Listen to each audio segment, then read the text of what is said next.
दलित भन्ने शब्द नै संविधानबाट खारेज गर्नुपर्छ। सार्वभौम सत्ता सम्पन्न हामी नागरिक हौँ भने, समान नागरिक हौँ भने यस्ता चाहिँ शब्दावलीलाई तत्काल संशोधन गर्नुपर्दछ भन्ने मान्यता पनि हो। र अहिले आएर के भन्दा दलितलाई यस्तो गर भन्दाखेरि अब त्यहाँ त उनकै अर्जुन दासकी भाइ साथबाबक समाजसेवी, अब चाहिँ नेपाल प्रहरी, स्थानीय प्रतिनिधि, मेयर, वडा सदस्य, अध्यक्ष लगायतका व्यक्तिहरूले एवारनेस घर दैलो कार्यक्रम, डोर टु डोर भिजिट कार्यक्रम राखेर यसलाई सचेतनाको रूपमा अगाडि बढाउन सक्यौँ भने यस्ता घटना न्यूनीकरण होला। र अहिले आएर चाहिँ के भन्दा यो चाहिँ कैलालीमा भएको विवश घटना राष्ट्रिय एउटा तपाईँको रिसिभी, एउटा चाहिँ धन सम्पत्ति, एउटा र स्त्री, तीनटा चिजबाट प्रतिशोधात्मक हिसाबमा रिसिभीको कारणले यस्ता घटनाहरूलाई प्रश्रय समाजमा पाइरहेको देखेका छौँ। र यसमा चाहिँ के भन्दा सधैँ तपाईहरुको साथमा अपडेट पूर्वी नेपाल। नमस्कार छ हाम्रो विभिन्न अनलाइन मिडियामा। आज हामीसँग एकजना एकदमै पाहुना आउनु भएको छ, ठुलो पाहुना हुनुहुन्छ। हामीले उहाँलाई एकदमै मानेका छौँ। उहाँको नाम छ केपी शर्मा सर। उहाँ भन्दाखेरि पूर्व डिएसपी साहब पनि हुनुहुन्छ। आज हाम्रो मिडिया मार्फत आउनु भएको छ। यहाँलाई स्वागत छ। धन्यवाद। जय जननी जय मातृ। सन्चै हुनुहुन्छ हजुर? आजकल पछिल्लो अवस्थामा टिकापुरमा एउटा घटना घट्यो, यहाँलाई थाहै होला। भूपेन्द्र बुढवालको हत्या भयो र 47 दिन नपुग्दै फेरि अर्को हत्या हुन गयो अर्जुन दासको, हैन? केही समय अगाडि हजुरले यो विषयमा पनि बोल्दै आउनु भइरहेको छ विभिन्न अनलाइन मिडियामा। अहिले जुन अब हत्यारा पक्रियो भन्ने कुरा पनि आइरहेको छ र छुट्यो भन्ने कुरा पनि आइरहेको छ। यो केसलाई हजुरले कसरी अध्ययन गर्नुहुन्छ? वास्तवमा के भन्दा यो देशको अहिलेको चाहिँ समसामयिक अपराधजन्य घटनाहरूको हामीले सूक्ष्म रूपमा अध्ययन गर्दा अब तपाईँको चितवनमा धेरै दर्जनौँ घटनाहरू घटेको अवस्था विद्यमान पनि रह्यो। कतिपय चाहिँ सफल अनुसन्धान पनि भए, कतिपय हुन बाँकी पनि छन्। यसै क्रममा अहिले आएर चाहिँ कैलालीले चाहिँ यो अपराधजन्य घटनाहरूमा तपाईँको चाहिँ एउटा अग्रगतिमा अगाडि बढेको हामीले विश्लेषण गरेका छौँ। र यसको नित्यन्त एउटा किन यस्तो हुनु पुग्यो, जस्तै अब भूपेन्द्र बडवालको जहाँसम्म अब 40-47 दिन नपुग्दै अहिले चाहिँ अर्जुन दासको त्यहाँ चाहिँ विवश हत्या भएको अवस्था पनि छ। यो हत्यामा एउटा प्लानिङ, अब हेर्नुहोस् यो विशेषतः के हुन्छ भन्दा अपराध शास्त्रले के भन्छ भन्दा तपाईँको यस्ता जघन्य अपराध हुनुमा 3टा कारण प्रभावित भएको हुन्छ। एउटा तपाईँको रिसिभी, एउटा चाहिँ धन सम्पत्ति, एउटा र स्त्री, 3टा चिजबाट प्रतिशोधात्मक हिसाबमा रिसिभीको कारणले यस्ता घटनाहरूलाई प्रश्रय समाजमा पाइरहेको देखेका छौँ।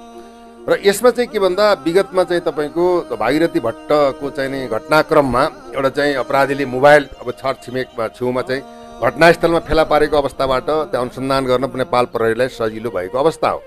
यो नित्यन्त एउटा फौजदारी एउटा अभियोग हो। फौजदारी केस अन्तर्गत नेपाल प्रहरीले यसको अनुसन्धान गर्ने पाटो र बाटो पाएको अवस्था विद्यमान रह्यो। र यसमा चाहिँ के भन्दा विशेषतः यी घटनाहरूलाई हामीले हेर्दाखेरि अब एउटा 13 वर्षीय नाबालिका अब चाहिँ निर्मला पन्तको बलात्कारपछि हत्या भएको आज 3-4 वर्ष हुँदाको समयसम्म अपराधमा संलग्न चाहिँ व्यक्ति अपराध कर्मीहरूलाई अब सार्वजनिक हुन नसक्नु र यसमा चाहिँ विभिन्न प्रपञ्चबाट प्रहरी अधिकृत समेतलाई जेलमा पठाउनु र फेरि जेलबाट उन्मुक्ति दिनु, अर्को लाटा गाँडालाई ल्याएर थुनछेक गरेर पनि त्यो नाटक मञ्चन गरिएको अवस्था विद्यमान रह्यो।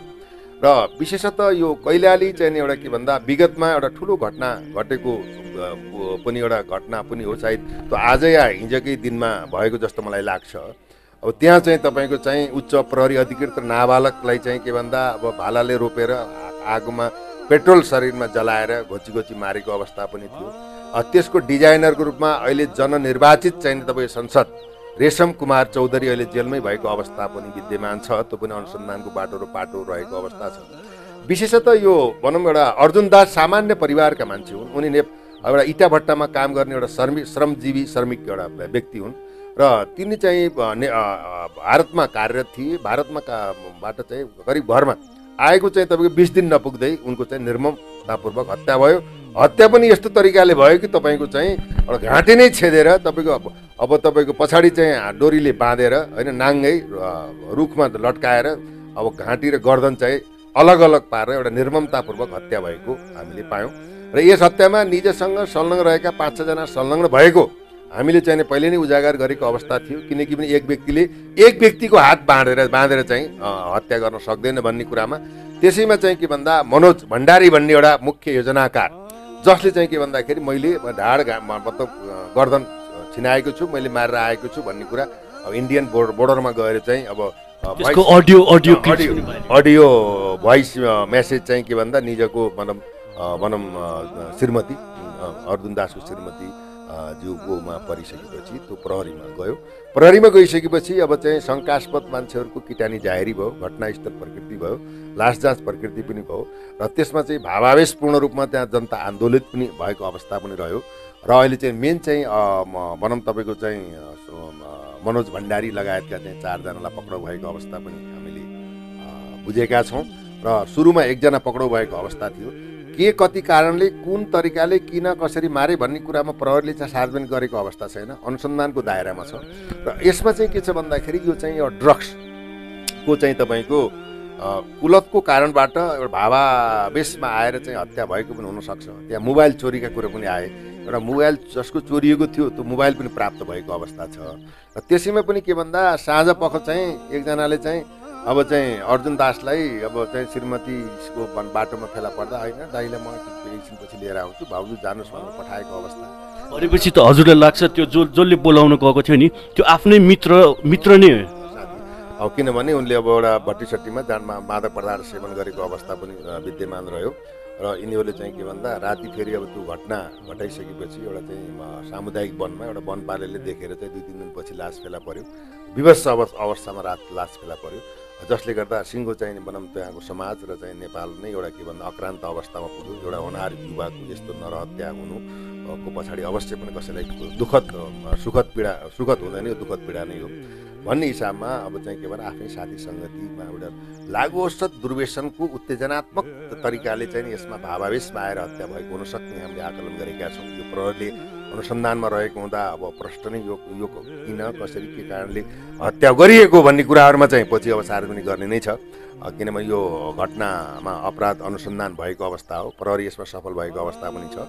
तथापि चाहिँ के भन्दा यो बोर्डर सिमानामा जबसम्म ड्रग्सको चाहिँ के भन्दा अत्यन्त द्रुत गतिमा पूर्व मेचीदेखि पश्चिम महाकालीसम्म तपाईँको चाहिँ विभिन्न खालका ड्रग्सका चाहिँ भनौँ यो ट्रान्जिट पोइन्ट जस्तो निस्किएको छ। भनेपछि कैलाली हजुरले भन्नुहुन्छ कि त्यो एकदमै ट्रान्जिट हो त्यो ड्रग्सको लागि चाहिँ त्यो एरियाको ट्रान्जिट सबभन्दा पहिला पूर्वमा धरानको अवस्था थियो, अहिले पोखरामा पनि त्यस्तै छ हेर्नुहोस् होइन, विराटनगरमा त्यस्तै छ, धरानमा त्यस्तै छ, भैरवामा त्यस्तै छ। त्यो हुनाले बोर्डर इलाकामा इन्डियाले के भन्दा नेपालका युवालाई लागु औषधको कुलतमा पारेर लङ्गडो बनाउनको लागि युवालाई भ्रमित पारेर देशलाई लङ्गडो बनाउनकै सुनियोजित तरिकाले नेपाल सरकारले यसलाई चाहिँ खुलेआम चाहिँ के बोर्डरबाट चाहिँ अब गरेको छ भने यहाँका गिरोहहरूले चाहिँ के भन्दाखेरि तपाईँको नाइट्रोजापान हुन्छ, इभिल हुन्छ, स्म्याक हो, ड्रग्स अब स्म्याक चाहिँ कोकिन, अफिम, नेपालबाट पनि तपाईँको चाहिँ गाँजा, तपाईँको अफिम चरेसहरू चाहिँ के भन्दा निर्यात भएको अवस्था। जस्तो मैले हजुरलाई यही कुरामा सोध्न चाहेँ, नेपालमा जस्तो ड्रग्सको जुन हुन्छ नि जुन युजरहरूले जुन युज गर्छ मेन चाहिँ यहाँ कुन चाहिँ खास चल्दो रहेछ? विशेषतः तपाईँको यहाँ के भन्दाखेरि एउटा नेबिल भन्ने एउटा इन्जेक्सन हुन्छ, नेट्रोजापान भन्ने एउटा दबाई हुन्छ। विशेष गरी अब तपाईँको चाहिँ नि ड्रग्स 3 प्रकारको हुन्छ, एउटा भ्रमात्मक हुन्छ, एउटा उत्तेजनात्मक हुन्छ, शिथिलात्मक हुन्छ। गाँजा साँझा खाने मान्छे के हुन्छ शिथिल हुन्छ, झगडा चाहिँ गर्दैन होइन। अब यो तपाईँको चाहिँ यो ट्याब्लेट इन्जेक्सन लाउने मान्छे त नि अलिकति भनौँ भ्रम जस्तो हुन्छ। जब त्यो कोकिन, हिरोइन, स्म्याक, ब्राउन सुगर भनिन्छ जसलाई, त्यो खाएको मान्छे के हुन्छ उत्तेजनात्मक हुन्छ। जस्तो हजुर कुनै बेलामा जस्तो उसमा हुँदाखेरि अहिले चाहिँ भइसक्नु भएको छ होइन, जस्तो त्यो समयमा हजुरले चाहिँ स्पेसली पक्र्दाखेरि चाहिँ कस्तो खालको चाहिँ धेरै समाजमा भेट्नुभयो यो ड्रग्सको कुन प्रकारको चाहिँ धेरै? मैले विशेषतः मैले चाहिँ के भन्दा मैले तराईको 2-4 क्षेत्रमा बसेँ, पर्सा अब सरलाई होइन, अब भनौँ जनकपुर लगायत उसमा बस्दाखेरि पनि अब त्यहाँ अलिक भनौँ त्यहाँ तपाईँको ट्रकबाट पनि कपडाको ट्रक कपडा हाले हुन्छ, बिचमा चाहिँ तपाईँको इन्जेक्सन पनि छिराएको बोराका बोरा पनि बरामद गरेको अवस्था हो। विशेषतः चाहिँ के भन्दाखेरि विराटनगर रानीबाट तपाईँको धरानमा चाहिँ अब यसमा कुलतमा पाएका त्यहाँका युवाहरूलाई हामी सुधार्नको लागि धेरै चाहिँ एवारनेस कार्यक्रम गऱ्यौँ। नार्कोनोन भन्ने एउटा संस्थाबाट वसन्त कुँवरजी हुनुहुन्छ, उहाँको चाहिँ नेतृत्वमा चाहिँ नो से टु ड्रग्सको चाहिँ एउटा अभियान पनि चलायौँ। त्यहाँ 60-70 हजार चाहिँ मान्छेहरूको पनि एउटा एवारनेस कार्यक्रम भएको थियो। र त्यहाँ मैले चाहिँ बुझ्दाखेरि के भन्दा मैले 1200-1500 चाहिँ युवाहरूलाई चाहिँ कानुनी कारबाहीमा ल्याएँ भने अब 1000 देखि 1500 पुनर्स्थापना केन्द्रमा पनि हस्तान्तरण गरियो। र त्यहाँ मैले के बोराका बोरा चाहिँ मतलब भनौँ यो ड्रग्सहरू फेला पर्यो। ड्रग्सले के गर्छ भन्दाखेरि तपाईँको सिधै चाहिँ नि मान्छेको मानसपट एउटा स्नायु तन्तुमा गएर हानिन्छ। र एकपल्ट के भयो भन्दा एउटा बच्चाले आफ्नो आमासँग चाहिँ पैसा मागेको नदिएको झोकमा खुकुरीले आमालाई मारेर टाउको एकातिर ढाड एकातिर गराइदियो। त्यसै कुन ठाउँको घटना हो? धरान घटना हो। सायद 59-60को उत्तर लाग्छ मलाई। त्यसपछि उसलाई फलोअप गर्दाखेरि म आफै ड्राइभ गरेर रानीको छेउमा जाँदा मोटरसाइकल मैले आफ्नै भ्यानले ठोकाएर त्यसलाई मैले पक्राउ गरेँ। पक्राउ गरेर लिएर आएर सोधपुछ गर्दाखेरि कहाँ ल्याउनु, के गर्नु, मैले आमा मारेर, मैले त केही थाहा छैन। त्यस्तो खालको चाहिँ नि परिस्थितिले गर्दाखेरि त्यो खालको चाहिँ तपाईँको चाहिँ नि एउटा उत्तेजना बढाएर ब्रह्म पहिलाको अत्यन्त खतरनाक बन्द पोइजनहरू जस्तो हुनाले हामीले पटक पटक आफ्नो बाबु आमाले आफ्नो सन्ततिहरूको आनी बानी व्यवहार एकोरोपन साथी सङ्गति पढाइ लेखाइ कलेज स्कुलमा जाने आउने एटेन्डेन्स उसको आचरण व्यवहार होमवर्क आदि कुराहरूमा तपाईँ सचेत हुनुहोस् है। बच्चा नानीको भविष्य बिग्रला भनेर हामीले चाहिँ एवारनेस कार्यक्रम दिएको पनि अवस्था हो र हामीले पनि भन्दै आएको अवस्था पनि हो। यसमा चाहिँ जहाँसम्म लाग्छ अरुण दासको चाहिँ घटनामा चाहिँ यो चाहिँ के भन्दा साथी सङ्गतिको रिसिभको प्रतिशोधात्मक हिसाबमा चाहिँ अब यिनीहरूले चाहिँ हत्या गरेको देखिन्छ। किन भन्दाखेरि मैले मारेँ भनेर त्यो मान्छेले आफै भनेको छ नि, किन मारेपछि जेल जानुपर्छ भन्ने त नर्मल एउटा पनि कुरा आउँछ। उसले सिमानामा गएर उनको मिसेसलाई चाहिँ मैले मारेँ, मैले घाँटेर गर्दन छिराएँ भनेर खुलेआम चाहिँ उसले च्यालेन्ज गरे हुनाले यो ड्रग्सबाट चाहिँ के भन्दाखेरि यो भनौँ कुलतमा परेको हिसाबमा उत्तेजनात्मक हिसाब भनेको हो जस्तो मलाई पनि लाग्दछ। वास्तवमा चाहिँ यो भन्दा यस्ता जघन्य अपराधहरू अब चाहिँ कैलालीमा अलिकति सुरुदेखि नै घटनाहरू कतिपय घटना उजागर भएका छन्, कतिपय घटना लुकिएका छन्, कतिपय खोदल्न बाँकी छ। हेर्नुहोस् समाजमा आफ्नो इज्जत मान मर्यादाको हिसाबले पनि कतिपय कुराहरूलाई चाहिँ लुकाएर राख्ने चलन पनि छैन। त्यसले गर्दाखेरि यसको चाहिँ एउटा भनौँ ड्रग्सलाई पनि कन्ट्रोल गर्नुपर्ने जबसम्म नेपाल सरकारले भारतीय सीमा इलाकामा पासपोर्ट सिस्टम, भिसा सिस्टम, आते इन्ट्री को सिस्टम तपाईँको वाल लगाउँदैन तबसम्म यस्ता घटनाहरू र भारतीय सीमाबाट हात हतियारदेखि लिएर अपराधी चाहिँ नेपालमा आउने हिट एन्ड रन गर्ने, हत्या गर्ने, भाग्ने, लुक्ने यो प्रचलन चलिआएको छ। यसको न्यूनीकरणको कुरो के त भन्दा सीमा नाकामा चाहिँ चेक जाँचलाई कडा गर्नुपर्ने र दोस्रो कुरो एवारनेस कार्यक्रम चाहिन्छ। किन भन्दाखेरि जबसम्म मान्छेमा सचेतना कार्यक्रम हुँदैन, मैले यो काम गर्नु हुँदैन, यो काम गर्दा बित्तिकै मेरो तथा मेरो परिवार पनि पीडित हुन्छ, म जेल जानुपर्छ, मेरो जीवन चाहिँ बर्बाद हुन्छ, जसले गर्दाखेरि मैले यस्ता गलत कामहरू गर्नुपर्ने भने कानुनी चाहिँ एउटा प्रशिक्षण नेपाल प्रहरी, जनप्रतिनिधि, स्थानीय लेभलका चाहिँ व्यक्तित्व नेतृत्वहरूले हरेक स्कुल कलेजमा समेत तपाईँको चाहिँ के भन्दाखेरि यस्ता चाहिँ कोर्सहरू राखेर अध्ययन मनन र शिक्षा दिनुपर्ने जस्तो लाग्छ। जबसम्म मान्छेमा चेतना हुँदैन, चेतना बिना चाहिँ के भन्दा मान्छे अन्ध हुन्छ। चेतना यस्तो चिज हो जसले परिवार, समाज, राष्ट्र नै परिवर्तन गर्न सक्दछ। त्यसैले एवारनेस कार्यक्रममा आफ्नो अभिभावक, समाजसेवी, अब चाहिँ नेपाल प्रहरी, स्थानीय प्रतिनिधि, मेयर, वडा सदस्य, अध्यक्ष लगायतका व्यक्तिहरूले एवारनेस घर दैलो कार्यक्रम, डोर टु डोर भिजिट कार्यक्रम राखेर यसलाई सचेतनाको रूपमा अगाडि बढाउन सक्यौँ भने यस्ता घटनाले न्यूनीकरण होला। र अहिले आएर चाहिँ के भन्दा यो चाहिँ कैलालीमा भएको चाहिँ विवश घटना हो, राष्ट्रिय घटना हो र युवाको चाहिँ मृत्यु भएको छ। यसमा चाहिँ भनौँ कतिपय चाहिँ फरार भएका अपराधीले प्रहरीले पनि भन्दैछ। अब विदेशमा गएर चाहिँ पत्ता लगाउन नसके पनि अब नेपाल प्रहरीको चाहिँ एउटा इन्टरपोल छ, इन्टरपोलबाट चाहिँ रेड कर्नर नोटिस जारी। हजुरको यस्तो पनि छ क्या, त्यहाँ के भएछ भने जो व्यक्ति अर्जुन जस्तो अहिले लम्कीमा चाहिँ फेरि के भइरहेछ भन्नुहुन्छ भने सामाजिक सञ्जालबाट जुन हामीले हेरिरहेका छौँ, अर्जुन दासलाई चाहिँ जुन विभत्स हत्या गरियो पछि त्यहाँ चाहिँ अहिले जस्तो विभिन्न सङ्घ संस्थाहरूले पनि भाषण गर्दै आइराख्नु भएको छ। जस्तो कतिले चाहिँ केसम्म भनिराख्नु भएको छ भने हामी दलितलाई नै किन मार्नुपर्ने, बाहुन छेत्री चाहिँ किन मरेन भन्ने कुरा आइरहेछ क्या। उहाँहरूले त्यस्तो हिसाबले अहिले बोलिराख्नु भएको छ। यो के छ भन्दाखेरि आज समाजलाई शुद्धिकरण गर्ने, समाजलाई स्वच्छ बनाउने, हामी एक भएर एउटा चाहिँ सामाजिक सद्भाव कायम गर्ने होइन, एक आपसमा चाहिँ मेलमिलाप गरेर एउटा एक आपसी पारस्परिक सहिष्णुता, सद्भाव, प्रेम, लगाव, एकअर्कामा चाहिँ सहयोगका धारणाहरू विकसित गर्नुभन्दा पनि आज मान्छेमा कस्तो खालको एउटा परिस्थिति जन्म्यो भने अब कलिजुग भन्नुहुन्छ या समयको चाहिँ सन्दर्भ भन्नुहुन्छ, उटपट्याङ कुराहरूलाई कसरी चाहिँ ल्याएर चाहिँ एउटा विभाजन गराउने। अब तपाईँको भन्नुहुन्छ भने त नेपालको संविधानै गलत छ। किन गलत छ भन्नुहुन्छ भन्दाखेरि अब संविधानले दलित बनाएको छ, आदिवासी बनाएको छ, मधेसी बनाएको छ, पहाडी बनाएको छ। यो घटना भनेको एउटा युवालाई काटिएको छ, मारेको छ। तर मेन त तपाईँको कसरी भन्नुहुन्छ, हजुरको कसरी हेर्नुहुन्छ भने त्यो एउटा हत्यालाई चाहिँ अहिले फेरि राजनीतिकरण गरिँदै लग्यो भन्ने आएको छ होइन। फेरि तपाईँको त्यो हत्यालाई अब जातित्व हिसाबमा लिएर गएपछि त भोलि त फेरि लम्कीमा त्यहाँ त फेरि अरू जातिहरूमा नि त लडाइँ हुन सक्ने चान्सेस छ नि यस्तो हो। यही नै के छ भन्दा दुर्भाग्य छ। यसमा चाहिँ यही कुरालाई हामीले बुझेका छैनौँ। नेपाली जनताहरूले बुझ्नुपर्ने कुरा कि कोही दलित हुँदैन, किनभने उसको मानसिक दरिद्रता नै उसको उपज हो होइन। हाम्रो चाहिँ वर्ग होला, कोही धनी होला, कोही गरिब होला, कोही अशिक्षित होला, कोही दुःखी होला होइन, कोही सम्पन्न होला, त्यो आफ्नो पार्टमा छ। तर के भन्दाखेरि दलित भन्ने शब्द नै संविधानबाट खारेज गर्नुपर्छ। सार्वभौम सत्ता सम्पन्न हामी नागरिक हौँ भने, समान नागरिक हौँ भने यस्ता चाहिँ शब्दावलीलाई तत्काल संशोधन गर्नुपर्दछ भन्ने मान्यता पनि हो। र अहिले आएर के भन्दा दलितलाई यस्तो गर भन्दाखेरि अब त्यहाँ त उनकै अर्जुन दासकै भाइ साथी बस्ने खाने भट्टीमा जाने होइन, मेलमिलाप भएका साथी सङ्गति आपसमा चाहिँ घुलबिल भएका, अब चाहिँ निजले दारू खाएको अवस्था पनि मैले अब मतलब अर्जुन दासको श्रीमतीलाई म दाइलाई ल्याइदिन्छु भनेका अवस्था प्रष्ट कुराहरू आएकै छन्। भनेपछि यहाँ यो दलित र जात जातिको चाहिँ यो नारा लिएर चाहिँ राजनीतिक गर्नुको पनि दुर्भाग्य हो। अब तपाईँलाई थाहा छ निर्मला पन्तको बलात्कारपछिको हत्यामा पनि त यहाँ चाहिँ प्रतिपक्षी पार्टीहरूसम्म चाहिँ रोडमा आएका थिए। किन भन्दा यस्तो चाहिँ जघन्य अपराधमा सत्य तथ्य कुराहरूलाई बुझ्नु पर्दछ। यसलाई राजनीतिकरण गरेर आफ्नो चाहिँ किञ्चित अभिष्ट सिद्धिको लागि चाहिँ अगाडि बढ्छ भने त्यो राजनीतिज्ञ होइन, त्यो कुपात्र हो। त्यो समाजमा यस्ता चाहिँ भाइरसहरूलाई चाहिँ जनताले पहिचान गर्नुपर्दछ। यो जातीयताको कुरा किन आयो? यहाँ दलितको कुरै छैन, यहाँ त मानवताको कुरो छ। किन यत्रो हत्या भएको छ, त्यो हत्याप्रति सबै संवेदनशील छौँ। तपाईँहरू लागिराख्नु भएको छ, मिडियाकर्मी पनि लाग्नु भएको छ। हामी जाने बुझेका अनुभव पनि हामीले दिइरहेका छौँ। हरेक चाहिँ व्यक्तित्व नेतृत्व घटनास्थलमा पनि पुगेको अवस्था छ। प्रहरीले पनि मान्छे पक्राउ गरेको अवस्था छ। हरेक पटक प्रहरीलाई नै दोष दिने कुराहरू, प्रहरी जादुको छडी त होइन। अनुसन्धान प्रक्रिया गर्नु पऱ्यो, जाहेरी दरखास्त लिनु पऱ्यो, घटनास्थल मुचुल्का गर्नु पऱ्यो, पोस्टमार्टमलाई हेर्नु पऱ्यो, छरछिमेकी बुझ्नु पऱ्यो। यावत घटनाका प्रारम्भिक घटनाका प्रकृति हुन्छन्, त्यसले गर्दाखेरि कानुनी पाटा र बाटालाई बुझ्नु पऱ्यो।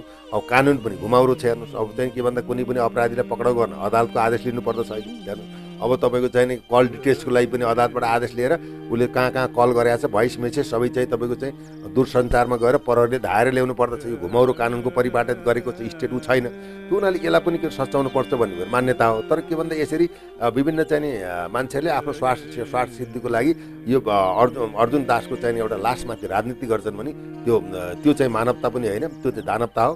हामी चाहिँ यस्ता तत्त्वबाट चाहिँ हामी समाजमा रहेका व्यक्ति सुध्रनु पर्छ, बुझ्नुपर्छ। यहाँ जात जाति छैन। हामी चाहिँ के भन्दा समग्र रूपमा नेपाली हौँ। हाम्रो वर्गीय विभेद होला, धनी गरिबको विभेद होला, तर चाहिँ जातीय विभेद छैन। यसलाई हामीले अन्त्य गर्नुपर्दछ। यस्ता कुराबाट हामी भ्रममा पर्दै गयौँ भने समाज अक्रान्त हुन्छ, जातीय द्वन्द्व युद्ध हुन्छ। त्यसको घाटा हामी स्वयं नेपालीलाई हुन्छ, अरू हुँदैन। त्यो कुरा हो। जस्तो 3-4 महिना अगाडि सङ्घसभामा एउटा घटना घटेको थियो मादी खोलामा। 6 जनालाई जुन विवत्स तरिकाले हत्या गरिएको थियो, यो त हजुरलाई थाहै छ होइन? त्यहाँ चाहिँ पछि गएर जुन के अरे लोकेन्द्र कार्की भन्ने आफन्तले नै मारेका थिए कि प्लानर, जुन मुख्य आरोपी, मुख्य हत्यारै भनौँ न। अनि दोस्रो चोटि आएर भूपेन्द्र बुडवालको हत्यामा पनि नवीन रावलको जुन भन्ने कुरा आयो है, मामा हुनुहुन्छ भन्ने कुरा आयो। अहिले प्राय समाजमा कस्तो देखिएको छ भने सर, बाहिरकोले भन्दा पनि भित्रकै यानि आफन्तले नै हत्या गरिरहेको अवस्था छ कि प्राय सबै ठाउँमा। त्यही त हो। के छ भने ठिक छ, बाहिरी दुश्मनसँग त म लड्न सक्छु, तर मेरा आफ्नासँग लड्न सक्दिनँ भन्ने एउटा त्यो नीति, एउटा दर्शनशास्त्रीले पनि भनेका कुराहरू हुन्। अब हामीले सङ्खुवा सभा घट्दा पनि मैले चिरफार गरेको अवस्था थियो। लोकेन्द्र आफ्नै छरछिमेकीले अब त्यहाँबाट के भन्दा सङ्खुवा सभाबाट भनौँ स्थानान्तरण भएर झापामा चाहिँ भनौँ 50-60-90 लाखको चाहिँ जग्गा किनेर जाने हुने क्रममा आफ्नै भाइ भतिजा होइन लोकेन्द्र योजना बनाएर त्यो विवश हत्या गरेको कुरा अप्रष्ट देखियो नै। हेर्नुहोस् अहिले के छ भन्दा पर चक्रीबाट भन्दा पनि आफन्तबाट चाहिँ डर भएको अवस्था, लोभमा, धन सम्पत्तिमा, अब तपाईँको चाहिँ अब लिभिङ स्ट्यान्डर्ड होइन बनेमा पनि इच्छा गर्ने कुराहरूले गर्दाखेरि के भन्दा यो आफन्तजनबाट चाहिँ बच्नको लागि के त भन्दाखेरि अत्यन्त गाह्रो छ, बुझ्नु जरुरी छ। किन आफन्तबाट नै जस्तै उसका पनि अब अर्जुन दासको कुरा गर्ने एउटा युवाको चाहिँ अब त्यस्तो हत्या हुनु, हामी चाहिँ अब हार्दिक श्रद्धाञ्जली व्यक्त गर्न चाहन्छौँ। वैकुण्ठमा बास हो, अपराधीले सजाय पाओस् होइन, पीडितलाई पनि राहत होस् होइन। हामीले चाहिँ बोलेका कुराहरू जानेको प्रहरीले पनि अब अनुसन्धान ल्याओस्, सर्वसहित जन्म कैद होस् होइन। अब फाँसीको व्यवस्था छैन, तर मैले भनेको पटक पटक हामीले भन्दै आएको कुरा बलात्कार बलात्कारपछि हत्या गर्ने, राष्ट्रको भ्रष्टाचार गर्ने, नीतिगत भ्रष्टाचार गर्ने, राष्ट्रद्रोही सन्धि सम्झौता गर्ने, यस्ता जघन्य अपराध गर्ने, केही सर्ट जस्तै नारीमाथि एसिड प्रहार गर्ने, अपराध गर्ने on the spot death penalty वा तपाईँको के भन्दै फाँसीको सजाय हुनुपर्छ भनेर पटक पटक हामीले राज्यलाई ध्यान आकर्षण गरेको कुरा। राज्यमा चाहिँ जो सञ्चालित छन् ती भ्रष्ट छन्, त्यसले कानुन त बनाउँदैन। किन त्यो जुन कानुनले आफूलाई नै फाँसीको फन्दामा हाल्छ, उनले कानुन बनाउँछ भने त आशा छैन। त्यसै नयाँ नेतृत्व नयाँ व्यक्तित्व र परिवर्तनको समयले चाहेको अवस्थालाई हामीले विश्लेषण गर्दै आएका छौँ। कडा कानुन चाहिन्छ। हेर्नुहोस्, जबसम्म घरको चाहिने गार्जेन कडा हुँदैन तबसम्म परिवार पनि अनुशासित हुँदैन। जब देशको गार्जेन, देशको प्रमुख चौकीदार कडा हुँदैन, जस्तै भन्नुहोस् शेरबहादुर देउपाले मैले भ्रष्टाचार गर्दिनँ र मैले गर्न पनि दिन्न भनेर कसम खान्छ भने भोलि भ्रष्टाचार हुन्छ। त्यो हुनाले के त भन्दा एउटा गार्जेन त्यो दह्रो हुनु पर्यो, कानुन चाहिँ कडा हुनु पर्यो। तब मात्र देशमा, समाजमा, परिवारमा शान्ति सुरक्षा अवन चयन कायम हुन्छ। प्रहरीले सर्टेन अधिकार दिएको छ, उसलाई पनि अब स्वतन्त्र स्वायत्त हुन दिएको अवस्था छैन। हेर्नुहोस्, होइन कहीँ न कहीँबाट बन्देज र चाहिँ लगाएकै छेकथुन गरेकै अवस्था हुन्छ। हेर्नु, स्वायत्त रूपमा प्रहरीलाई अनुसन्धान गर्न दिने पाटो पनि छैन। त्यसले गर्दा के भन्दा नेपालको कानुन फितलो छ। यो फितलो कानुनलाई चाहिँ के भन्दा परिमार्जित गरेर कडा कानुनको प्रत्याभूति जबसम्म समाजमा हुँदैन र समाजमा सचेतनाका कार्यक्रम अगाडि बढ्दैनन्, यस्ता घटनाले न्यूनीकरण पाउँदैन। त जहाँसम्म चाहिँ के भन्दा अर्जुन दासको घटनामा आफ्नै साथी सङ्गतिबाट प्रतिशोधात्मक भावनाबाट हत्या भएकोमा अनुसन्धान गरिरहेको अवस्थामा हामीले विश्लेषण, संश्लेषण र चाहिँ एउटा संवाद प्रतिवाद गरिरहेको अवस्था छ। यस्तो व्यस्त हुँदाहुँदै पनि समय दिनुभयो। अन्त्यमा यहाँलाई धेरै धेरै धन्यवाद। धन्यवाद यहाँहरूसँग चाहिँ के भन्दा देशको भनौँ यस्ता घटनाको चिरफारदेखि लिएर जनतामा सचेतना कार्यक्रम अगाडि बढाएर एउटा समाज सुखी परिवार, स्वच्छ समाजको निर्माण भएपछि स्वच्छ राष्ट्रको निर्माण हुन्छ। त्यसैले आफ्ना सन्ततिहरूलाई चाहिँ भनौँ एउटा चाहिँ सही बाटो, सही मार्गदर्शन र सही शिक्षा, नैतिकवान, अनुशासनशील र राष्ट्रप्रेमी एउटा योग्य नेतृत्व र व्यक्तित्वको रूपमा आफ्नो सन्तानलाई अगाडि बढाउन तपाईँहरूको मिडियाबाट जुन एउटा पहल भएको छ, उहाँ तपाईँहरूप्रति कृतज्ञता मतलब जाहेर गर्दै मलाई चाहिँ यहाँ बोलाएर चाहिँ दुई शब्द बोल्ने, एउटा जानकारी दिने, विश्लेषण गर्ने मौका दिनु हो, यहाँप्रति म हार्दिक कृतज्ञता जाहेर गर्न चाहन्छु। जय जननी, जय मातृभूमि। धन्यवाद।